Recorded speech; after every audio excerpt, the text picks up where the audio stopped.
So Gus, you just finished your Quantum Leap recordings here. How did it go? Yeah, it was great. Great environment. It was a long day, actually, long session. It was done under strange circumstances for us, at least, because due to the pandemic, I haven't been with my solo band. We haven't been together, playing together in 2 years. So we got together here and we basically played all the new songs for the first time. But we had a lot of fun. It was great to get back into it, and great crew and everything. So we really enjoyed it. Felt nice to play again with the guys. What thoughts did you have when you wrote the album? What was your goal? Well, the goal was to do a different project than what I've usually done, because I've done like 3 solo albums in the past, and they all featured either different guests, musicians, or different vocalists. The idea was to do an album that was kind of like the ultimate Gus G album, like 100% myself. So I decided to take that big step and do a full instrumental guitar album for the first time. I mean, I've done instrumentals before, where I've included them on the albums, but never like from an album from start to finish. It was quite a task, but I was locked in the house for a couple of years, so I had all the time of the world to work on this. So you knew from the start that it's gonna be an instrumental album. It was not something that you just decided at some point. I did decide. I mean, during the first months of lockdown, I just kept putting down. I never start with a definite idea. I always write stuff, and I have this kind of like folder in my computer with just unused ideas, old riffs, newer things, and unfinished ideas, and so on and so on. And then like I revisit them, and then I choose kind of like what I could do with. I pick a couple of things, couple of riffs, and then I revisit them and either finish them up or. But in this case, I kept writing little by little during the first months of 2020. And I think right around the summer, it was like, well, I think I have 7 or 8 pretty good ideas that could become like proper instrumental songs. And I was toying around in the back of my head with this idea about maybe this is the perfect timing to actually do this, focus on this and do it, because I couldn't travel, I couldn't meet any other musicians, I couldn't go to a studio. So it was just me in my room, in my home studio. Yeah, that's when I think a couple of months into writing progress, I took the decision to, okay, let's do this now. Let's make an instrumental record. And it was exciting because I hadn't done that before. It definitely helped me get through the first year of the pandemic. So it stopped you from going berserk, or it kept you from going berserk? It did help me from going berserk and going totally nuts. Yeah, I would say this album saved me during the first year. Absolutely, music saved me. I mean, it has that power. There would have been no Corona. Would this album exist? It's a good question. Probably not. Probably I would have been on a two-year-long world tour with Firewind, because we had just released a new album, spring 2020, and we were getting ready to go on this extensive world tour, and then everything got shut down. So I'm sure I would have done another solo record, of course, but would it have been this one, or would it even be an all-instrumental record? I really don't know. Hard to say. I was very curious when I heard the title of the album and then the title of the first song on the album. I mean, a quantum leap, that's a leap forward, right? It's progress of some sort. And then the first song is called Into the Unknown. Yeah. Is that like the theme that you had in mind? You can say that, yeah. First of all, because of where I was going with this project, and also where I think the kind of uncertainty that the whole of humanity felt during these past few months. When, especially for us musicians, like we didn't know, like the live industry shut down completely, so nobody really knew when we'll be able to go back out there and travel again and play for people and get back to festivals or venues. So it was really a strange period. It is still.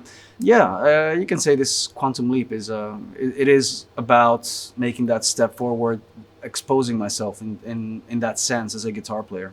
Maybe that's why I also named, I guess now that I think about it, maybe that's why I named it Into the Unknown, because that song felt like it was going into an unknown direction, but somehow that song is definitely my most prog moment on the record.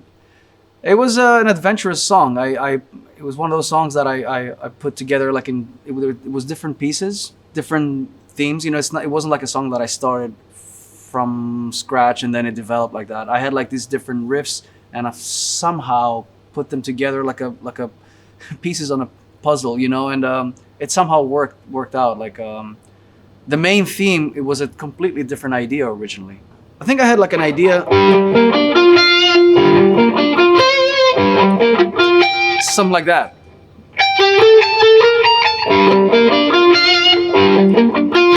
I think I had an idea like that, a lick like that, and I didn't know what to do with it.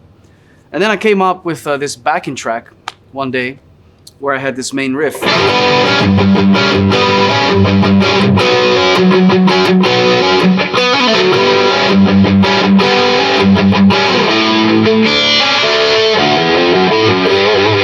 And then I kind of blended the two together and it became this.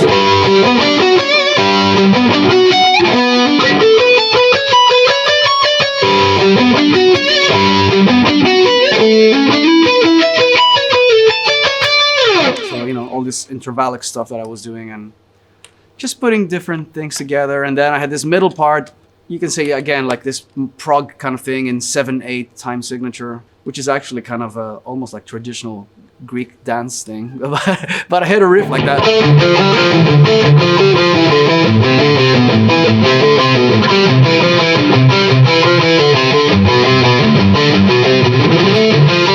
Sounds a little bit like you know, stuff that Dream Theater would do, but for me, like 7/8, 5/8, you know, if you in Greek music, in Greek traditional music, it's normal.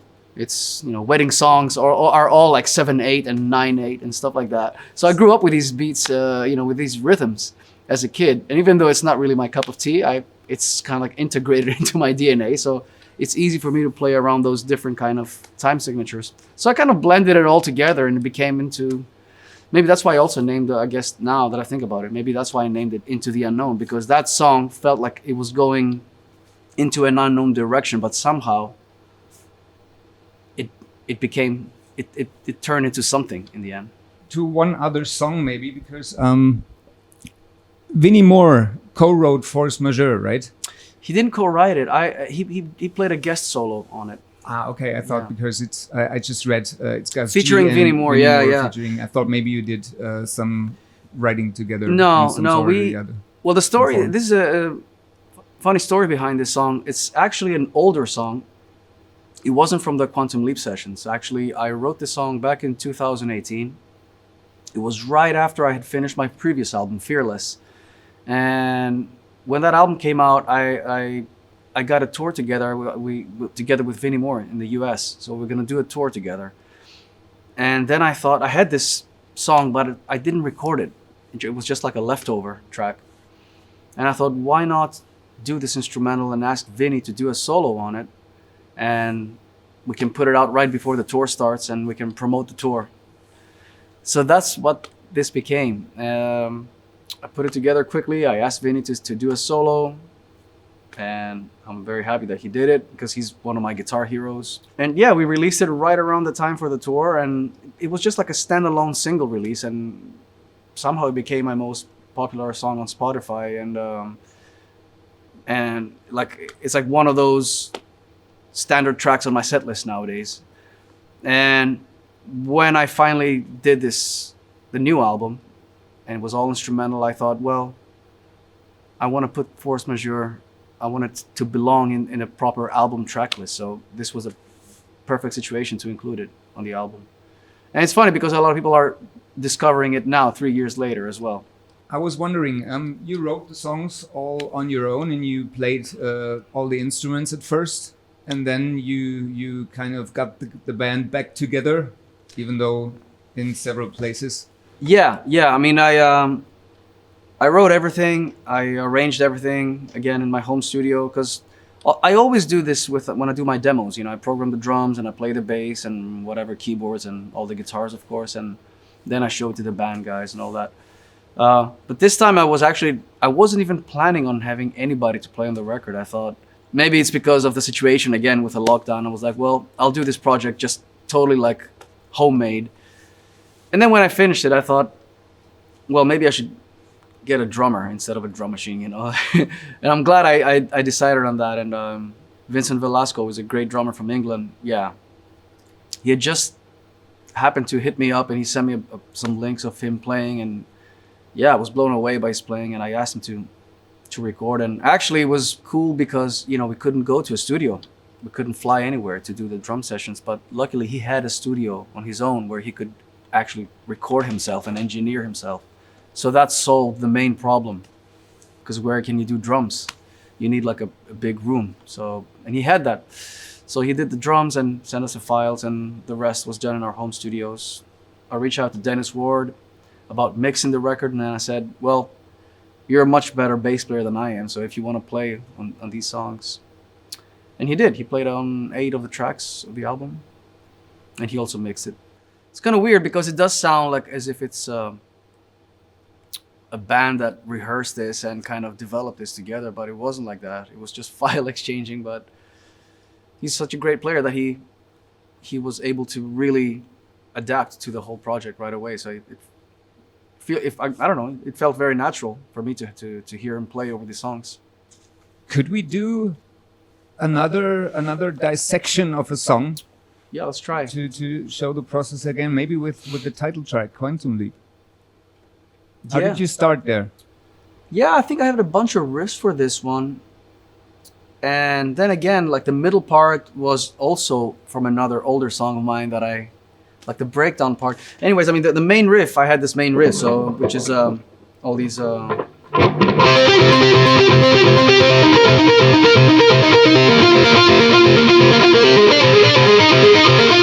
of like a monotone on a D chord, playing all these different voicings over D. Came up with a melody. I treated it almost as a typical song with a main riff, verse, chorus thing. You know, we're not gonna...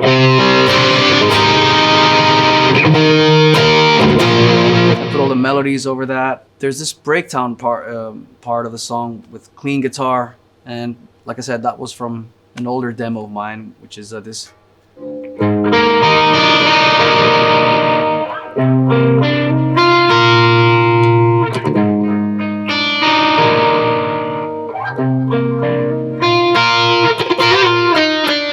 Something like that. So maybe I should play that again. So.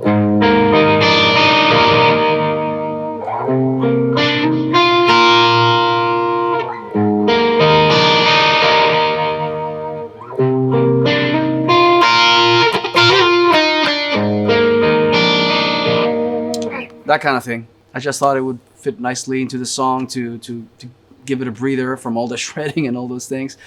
So, yeah, it's actually one of my favorite tracks on the record.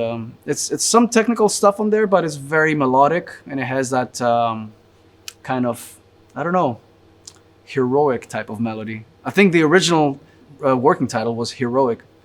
I don't know why.